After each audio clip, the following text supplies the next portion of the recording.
Welcome back to Midday, you guys. 11:13 on the clock here with us this morning. Next Monday, we celebrate the memory of Dr. Martin Luther King Jr. He is an icon of the American civil rights movement and envisioned a world with equal justice for all. His contributions are undeniable. We all know that, but there's still so much work to be done. That's why every year, the day after MLK Day, we come together for the National Day of Racial Healing to build on his dream. Joining us now to talk about how you can mark the day is the Executive Director of Dallas Truth Racial Healing and Transformation. Good morning, the Mr. Jerry Hawkins. How you doing today? Doing well. Happy Founders Day to you as well. Thank you very much. Hey, Jerry, again, I appreciate you coming on. Let's talk about, number one, what this day means. The National Day of Racial Healing is a day created by Dr. Gail Christopher and many other folks who are working at the W.K. Kellogg Foundation in efforts to set a day aside for us to acknowledge the deep racial divisions we have in our country, but to focus on our common humanity.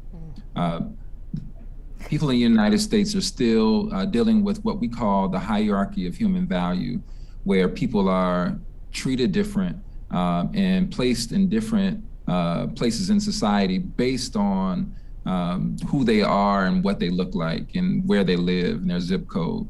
And we celebrate the National Day of Racial Healing by setting aside a day saying that we're going to commit to our individual and community healing, particularly when it comes to issues of race and racism, and that we're going to focus on what is common in all of us as human beings. And I love that you guys obviously are paying tribute with this day, but you do this work year round. Talk about your organization and that work that you guys are always doing.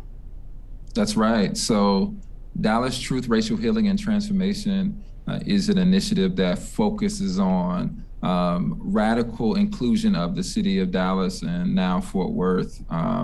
But we want our communities to focus on issues of race and racism and dismantling that hierarchy of human value through the DTRHT framework, which includes narrative change, relationship building, and equitable policies and practices.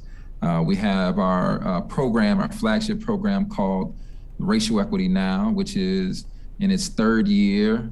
We have served over 30 organizations and given out $300,000 in grants for organizations like United Way and Leadership ISD and so many others to work on issues of race and racism in our community and to create programming projects that live far beyond their space in the cohort. Absolutely. We also have a Black Women in Nonprofit program that focuses very directly on the issues of Black women face in the nonprofit sector in Dallas-Fort Worth, and so many more other initiatives.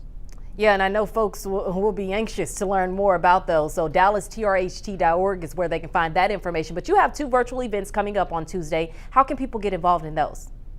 Yeah, so they can go to our website at DallasTRHT.org. We are featuring a keynote from Miriam Kaba, who is an organizer and author of a New York Times bestselling book about hope as a practice.